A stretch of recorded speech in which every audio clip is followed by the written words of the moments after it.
क्या गया जी में श्राद्ध करने के बाद तर्पण नहीं करना चाहिए? क्या है इसका सच? गया जी में श्राद्ध क्यों करते हैं?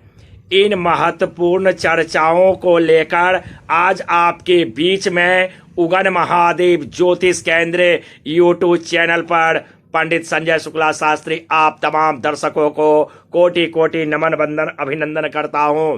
दर्शकों, अगर आप पहली बार इस चैनल से जुड़े हैं तो आपसे हमारी विनती है, नीचे लाल वाले बटन को दबाकर चैनल को सब्सक्राइब कर बेल आइकन जरूर दबा दें, क्योंकि मैं प्रत्येक दिन पूजा पाठ से संबंधित महत्वपूर्ण जानकारियां इस चैनल पर अपलोड करता हूं। और हाँ दर्शकों, इसे लाइक और शेयर अधिक से अधिक आप जरूर करेंगे। साथ ही साथ यह जानकारियां आपको कैसी लगी चैनल के कमेंट बॉक्स में जरूर लिखेंगे।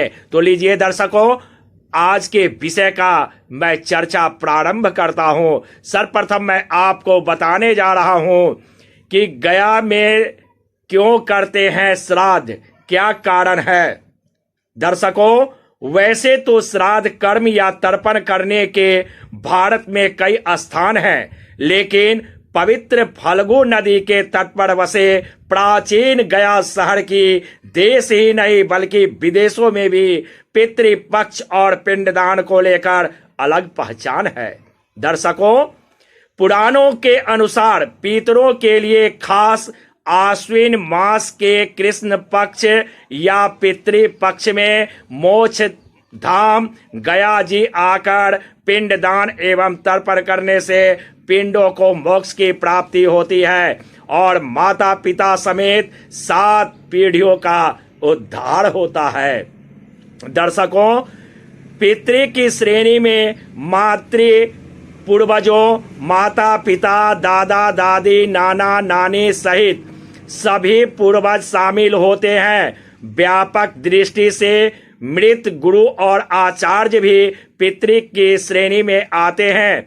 कहा जाता है कि गया में पहले विभिन्न नामों के 360 वेदियां थी जहां पिंडदान किया जाता था। इनमें से अब 48 ही बची है। यहाँ की वेदियों में विष्णु पद मंदिर, फल्गु नदी के किनारे और अक्षय वट पर पिंडदान करना जरूरी माना जाता है। इसके अतिरिक्त बैतरणी, प्रेतशिला, सीताकुंड, नागकुंड, पांडुशिला, रामशिला, मंगला गौरी, कागवली आदि भी पिंड के लिए प्रमुख हैं। यही कारण है कि देश में श्राद्ध के लिए 55 स्थानों को महत्वपूर्ण माना गया है, जिसमें बिहार का गया का स्थान सर्वोपरि है। आइए जानते हैं कि कारण क्या है। दर्शकों, गयासुर नामक असुर ने कठिन तपस्या कर ब्रह्मा जी से वरदान मांगा था कि उसका शरीर देवताओं की तरह पवित्र हो जाए और लोग उसके दर्शन मात्र से पाप से मुक्त हो जाएं। इस वरदान के चलते लोग भय मुक्त होकर पाप करने लगे और गयासुर के दर्शन करके फिर से पाप मुक्त हो जाते थे।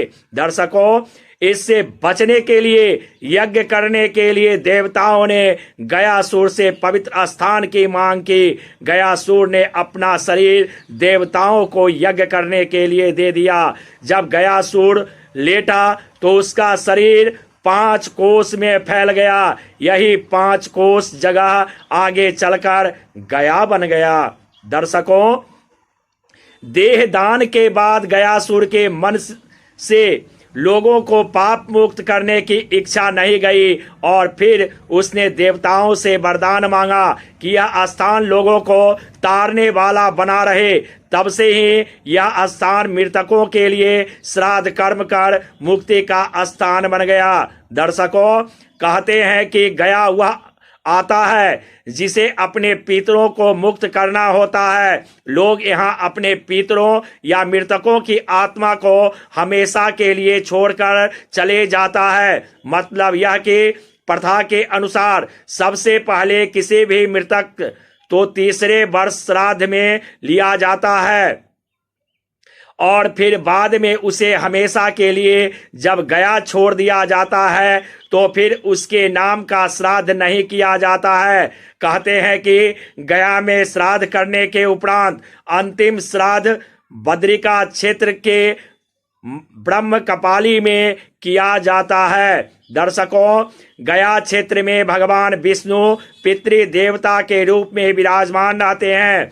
भगवान विष्णु मुक्ति देने के लिए गदाधर के रूप में गया में स्थित हैं। गया सूर्य के विशुद्ध देह में ब्रह्मा, जनार्दन, शिव तथा प्रपितामह स्थित हैं। अतः पिंडदान के लिए गया सर्वोत्तम स्थान है। पुराणों के अनुसार ब्रह्म ज्ञान, गया श्राद्ध, गौशाला में मृत्यु तथा कुरुक्षेत्र में निवास, ये चारों मुक्ति के साधन बताए गए हैं।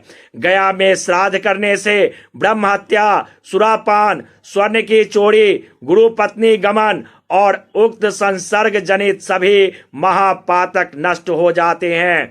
अब मैं आपको बताने जा रहा हूं, क्या गया जी में श्राद्ध के बाद तर्पण नहीं करना चाहिए? जानिए क्या सच है दर्शकों।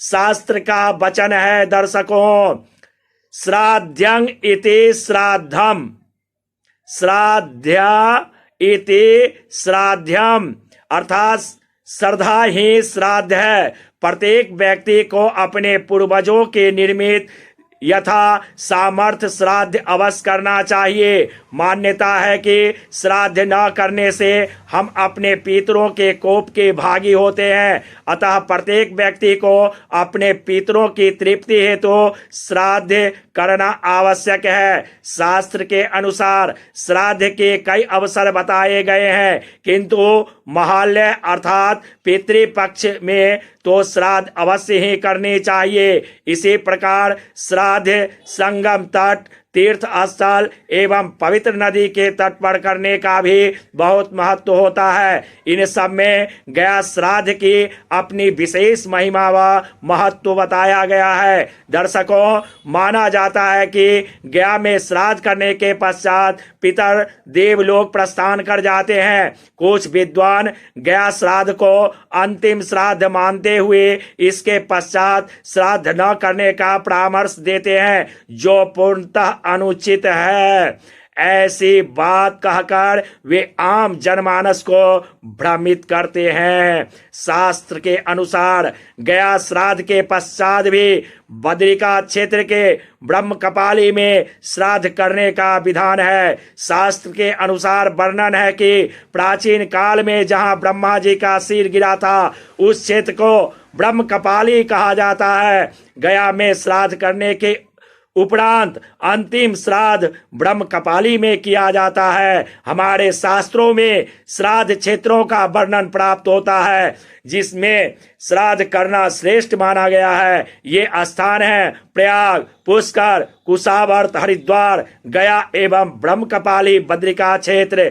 कई क्षेत्रों को भ्रम होता है कि गया श्राद्ध के उपरांत श्राद्ध पक्ष में तर्पण व ब्राह्मण भोजन बंद कर देना चाहिए। यह गलत धारणा है। शास्त्र के अनुसार गया में श्राद्ध करने के उपरांत भी अपने पितरों के निर्मित तर्पण व ब्राह्मण भोजन बंद नहीं करना चाहिए। केवल उनके निर्मित धूप छोड़ना बंद करना चाहिए। गया श्राद्ध के उपरांत ब्रह्म कपाली में श्राद्ध किया जाना चाहिए। ब्रह्म कपाली में श्राद्ध करने के उपरांत तर्पण व ब्राह्मण भोजन की बाध्यता समाप्त हो जाती है। लेकिन शास्त्र का स्पष्ट निर्देश है दर्शकों कि गया एवं ब्रह्म कपाली में श्राद्ध करने के उपरांत भी अपने पितरों के निर्मित तर्पण और ब्राह्मण भोजन अथवा अमान्य सीधा दान किया जाना चाहिए।